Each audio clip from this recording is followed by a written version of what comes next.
I had the Sixers as like the fourth team in the Eastern Conference, and that changes now. How do you have the pecking order of the top 4 teams in the Eastern Conference? My condolences to all Pacers fans and Wizards fans. A blank canvas. I still have to say the Boston Celtics because I did see them make it to the conference finals without Kyrie Irving last year, and he's back. Okay. Gordon Hayward still struggling. The Toronto Raptors. Look great. Kyle Lowry has improved his playmaking, getting me double-figure assists Everything now. I ever said about Kyle Lowry was wrong. And obviously they have Kawhi Leonard. The Sixers are third based on what we just discussed.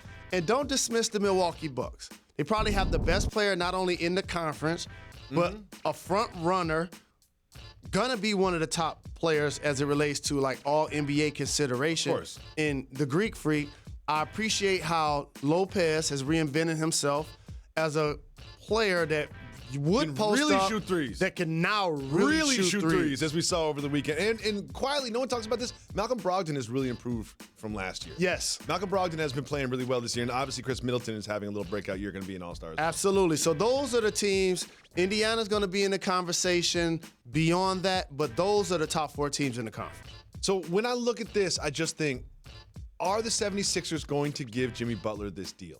Because I think, for now, it's not. When you see Paul George in a contract year, is he going to stay? Is Anthony Davis going to stay? What's going to happen with KD? Like, those are kind of obvious questions, but this one's a little different. It's like, are the Sixers going to want to give him 5 years, $190 million? Do you think that's a done deal? I'm going to give you a different way to look at it. Yes is the answer to that question. Okay.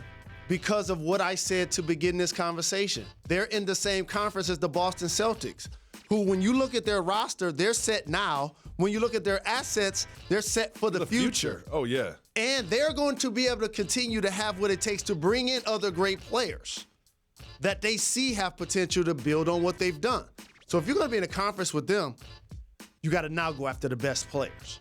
And so that's what Philly's able to do. We have Simmons, we have Embiid, we have Butler. We have 3 of the top 6 players in this conference. That makes us a legitimate contender. Now, building out the roster, supplementing your weaknesses, getting shooters, all of that type of thing is going to come with it.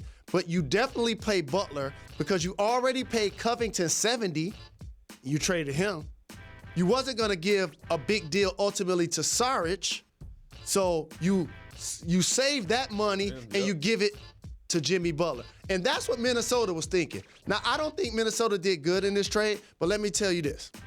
What they were thinking was, we're not a destination spot for free agents. No. So I want to get a guy that's already under contract Covington. in Covington. That's a 3-and-D guy. He's a prototypical 2018 NBA role player. Like, No he's question. exactly what you want right now in the NBA. You're not gonna have 5 stars to be your starting 5. I love Covington as your 4th best player in your 5. And he's Tibbs kind of guy, self-made like Jimmy Butler was, came out of the D-League.